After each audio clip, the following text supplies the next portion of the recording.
Hi class, this is Dr. Martino again. This is only the third time that I'm recording this Wigger's diagram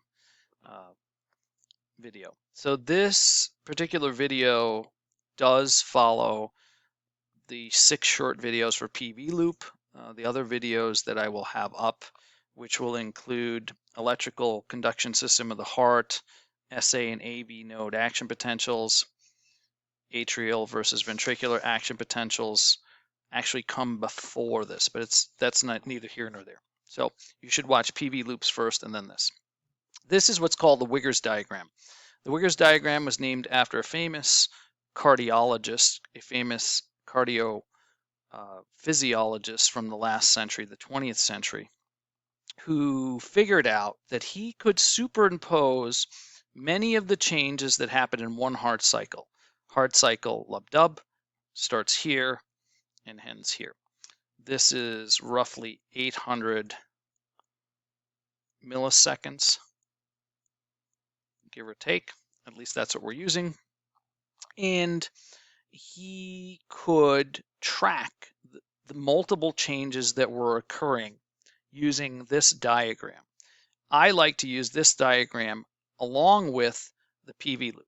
So what are you going to be responsible for? I'm going to give you a blank Wigger's diagram. You're going to have to do all of the labeling of the y-axis, units, the names, the quantities, the different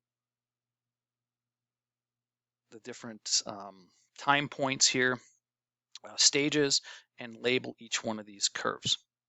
This dotted line here represents aortic pressure. The solid black line here represents ventricular pressure.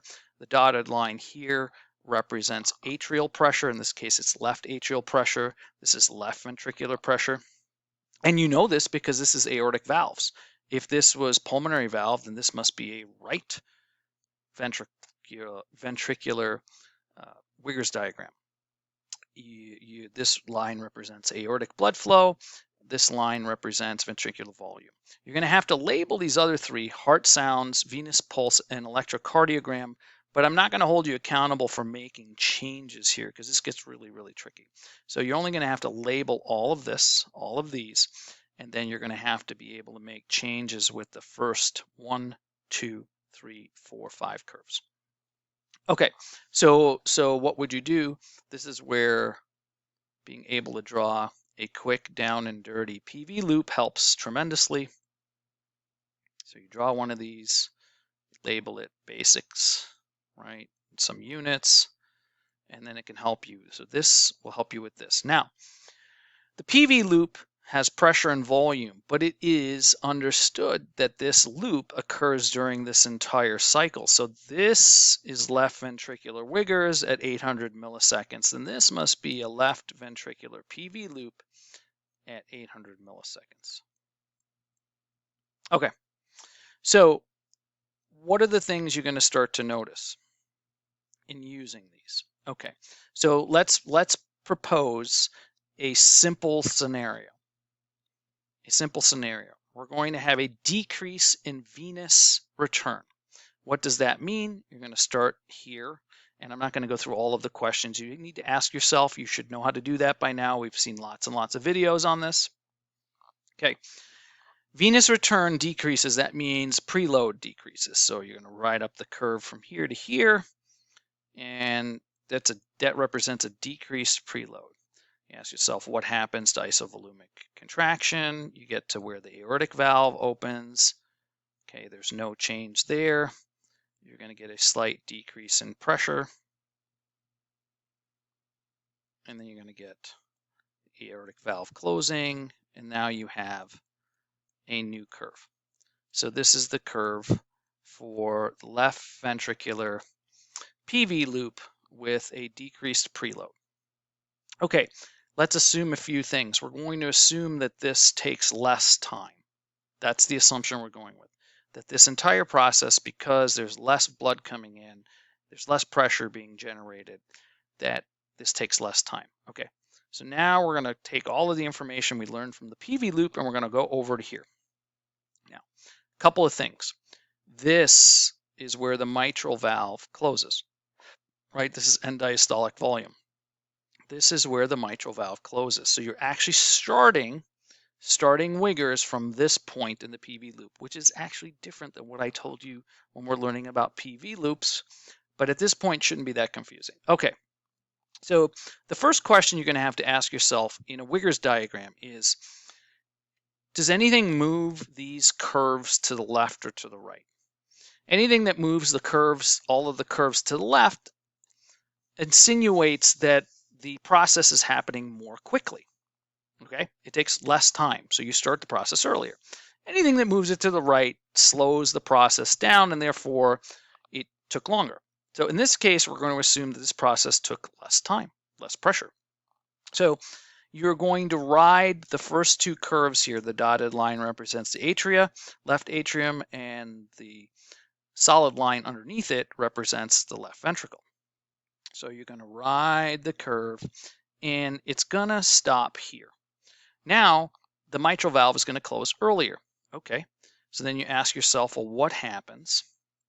What happens in isovolumic contraction? And nothing changes. Does the aortic valve open at the same pressure? It does, so that stays the same. So everything is just shifted to the left at this point. Okay, you get ejection, rapid ejection, reduced ejection. Then you get isovolumic relaxation. The mitral valve opens, and you get filling, Okay, so in the ventricular pressure, which is represented by the red here, everything is just shifted to the left. Well, if one is shifted to the left, they're all shifted to the left. So then you can show that, and the pressures are down a little bit here, right? So I show that by it being down a little bit, that the aortic pressure curve essentially is going to trace the ventricular pressure curve. Okay, so that's in yellow. And then the atrial pressure curve is going to trace the bottom of the ventricular. It's going to start earlier. And it's going to do this. So you have the aortic pressure curve, the ventricular pressure curve in red, and the atrial pressure curve in orange. So that means that these two curves also have to be to the left. So aortic blood flow is essentially going to be a little bit reduced. The volume coming out starts off to be about the same. It's going to get to a slightly lower place. It's going to start coming back down earlier, going to come back. So it's shifted to the left. There's a difference between this peak and this peak. It's a little bit lower. And then we know that there's less blood coming in here. So we're going to start this ventricular volume at a lower level. It starts earlier.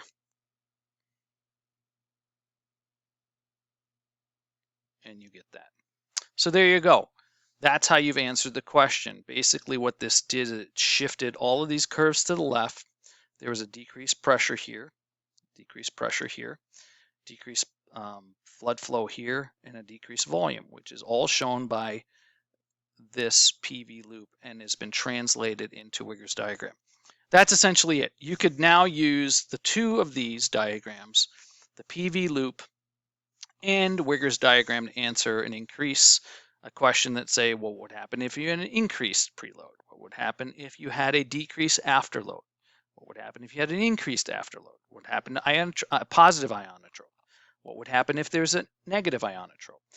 You could even go congestive heart failure. You could take these and you can draw a right side PV loop and modify this using the same diagram to show what a right side Wigger's diagram is. That's about it, right? I'm going to keep it a little bit more simplistic in the explanation, one video, because now you're using two sets of tools that I have taught you, so this question ends up being a little bit harder, even though it's only one video.